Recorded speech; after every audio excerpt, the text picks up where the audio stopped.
বিএনপির স্থায়ী কমিটির সদস্য আমির খসরু মাহমুদ চৌধুরী বলেছেন, বিগত বছরগুলোতে জনগণের নির্বাচিত প্রতিনিধি না থাকায় চট্টগ্রাম মহানগরীর জলাবদ্ধতা সহ নানা সমস্যার সমাধান হয়নি। স্বেচ্ছাশ্রমের মাধ্যমে চট্টগ্রামের জলাবদ্ধতা নিরসনের জন্য প্রায় ৯০ লাখ টাকা ব্যয়ে নাজির খাল ও কালিরছড়া খাল খননের উদ্যোগ নিয়েছে বিএনপি। সকালে কাট্টলী নুরুল হক চৌধুরী উচ্চ বিদ্যালয় মাঠে খাল খনন কর্মসূচির উদ্বোধন করেন বিএনপির স্থায়ী কমিটির সদস্য আমির খসরু মাহমুদ চৌধুরী ও city mayor doctor Shahadat Hossain. এ সময় আমির খসরু মাহমুদ চৌধুরী বলেন, জনগণের ভোটে নির্বাচিত হলে জনপ্রতিনিধিদের জনগণের কাছে দায়বদ্ধতা থাকে।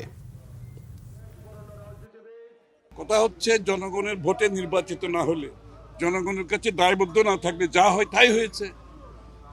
আজকে একজন জনগণের প্রতিনিধি, যিনি জনসমর্থন নিয়ে আজকে এখানে বসেছেন, যিনি আন্দোলন সংগ্রামে বিজয়ের জন্য আন্দোলন করেছেন, ওনার তো একটা কমিটমেন্ট থাকবে, তাই না?